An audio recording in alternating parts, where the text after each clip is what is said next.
ఆరు గ్యారంటీలతో ప్రజలకు పైసలు ఇచ్చుడేమో గాని జనం నుంచి పైసలు గుంజే ఉపాయం చేస్తున్నదట కాంగ్రెస్ సర్కారు. అవును, 15% బీర్ల మీద రేట్లు పెంచి ఎండాకాలంలో చల్లటి బీర్లు తాగేటోళ్లకు వడదెబ్బ తాకేటట్టు చేస్తున్నదట.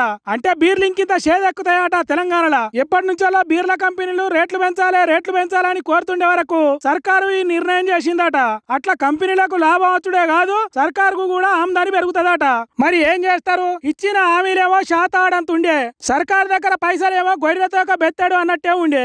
అందుకే జనం దగ్గర పైసలు గుంజి జనానికే పంచాలి అని పెంచుడు, ధరలు దంచుడు చేస్తున్నారట. పొద్దంతా కష్టం చేసి ఇంత ఆల్కహాల్ తీసుకునేటోళ్ళ జేబులకు కత్తెరేస్తారట. అయినా జనం ఆరోగ్యం ఏమైపోతుంది, సర్కారుకు ఆమ్దాని పెరగాలి అన్నట్టు చేస్తే ఎట్లా అని అంటున్నారు కొంతమంది. మళ్ళా వచ్చేది ఎండాకాలం, చల్లదనానికి ఎక్కువ మంది బీర్లు తాగుతారు. అది కాక సర్పంచ్ ఎంపీటీసీ ఎన్నికలు రేపో మాపో అన్నట్టున్నది. ఇవన్నీ ఉన్నాయి కాబట్టి జనం ఎగబడి తాగుతారు కాబట్టి గల్లపెట్టే గలగల అనిపించుడు మీద కన్నేసిందట సర్కారు. లైట్ బీర్ల రేటు 150 నుంచి 180కి, స్ట్రాంగ్ బీర్ల రేటు 160 నుంచి 190 వరకు చేసిరట. కాంగ్రెస్ సర్కారు ఇన్ని రోజులు చెప్పిన హామీలు ఎయ్యి చేయకుండా రైతన్నలు తిట్టేటట్టు చేసుకున్నారు. 6 గ్యారెంటీల పేరుతోని ఆడోళ్లను ఊరిచ్చి వాళ్ళు తిట్టేటట్టు చేసుకున్నారు. ఇప్పుడు అది చాలదన్నట్టు ఇంతో కొంత తాగేటోళ్లు కూడా తిట్టుకునేటట్టు చేస్తున్నది కాంగ్రెస్ సర్కారు అని అంటున్నారు. బీర్ల రేట్లు పెంచిండ్రు అని తెలిసిన తాగుబోతన్నలు. మరి రేట్లు పెంచుడు లోకల్ ఎన్నికలల్లా ఓట్లు ఎవరికి పడేటట్టు చేస్తుందో చూడాలి.